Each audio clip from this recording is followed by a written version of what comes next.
Pimpinan juga, kepala dinas saya juga harus mantau. Kalau enggak ya ganti aja kepala sekolahnya gitu. Memang SNBP ini karpet merah. Sangat terbatas orang-orangnya yang memang untuk diterima, jadi jangan terlalu sebegitunya gitu loh.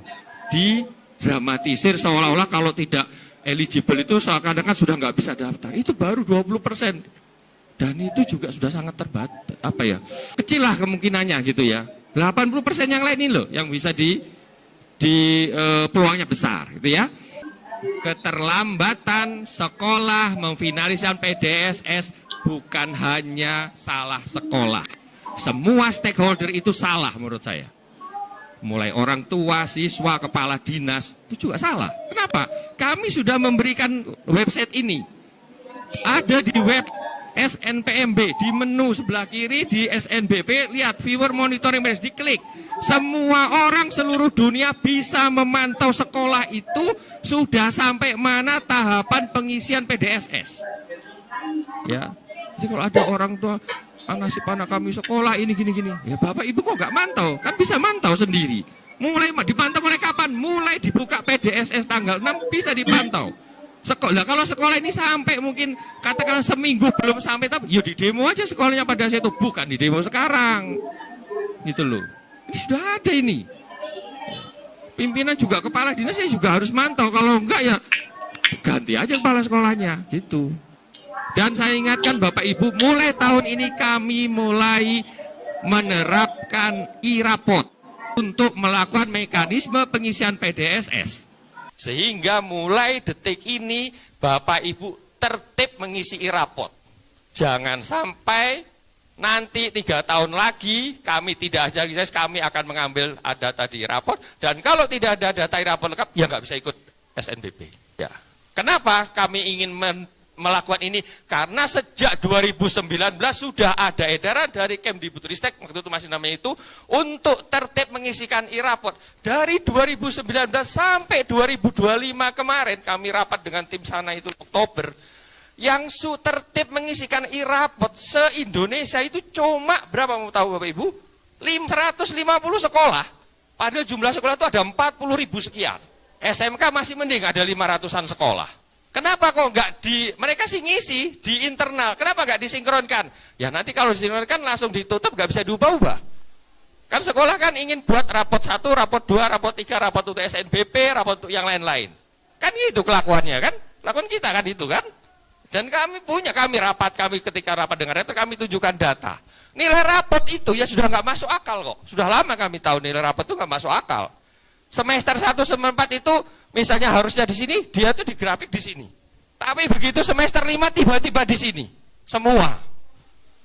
Mana ada tiba-tiba anak jadi pinter semua pada semester terakhir toh. Dan kalau kita lihat data e-rapotnya, data rapot yang mereka isikan di PDS, semua grafik nilainya tuh naik semua. Ya kan? Karena di YouTube ada atau di mana media sosial, kalau mau keterima nilai rapot harus naik.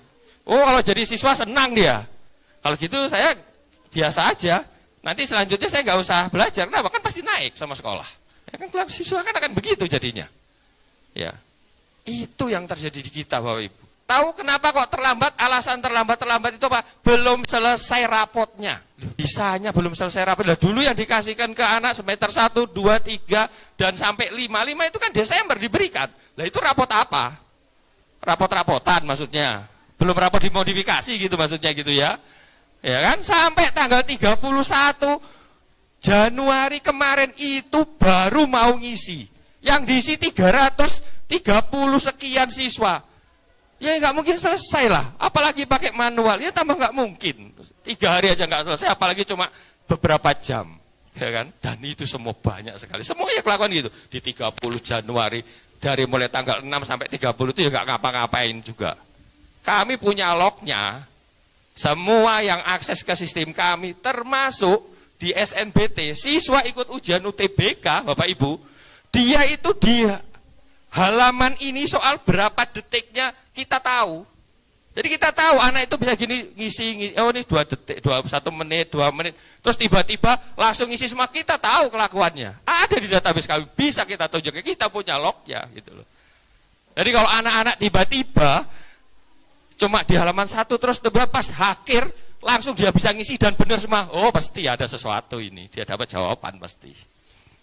Ada di kami semua. Si sekolah login di jam berapapun tahu kami. Ya, ya. Yang ini sekolah semua stakeholder termasuk semua harusnya bisa ngecek ini.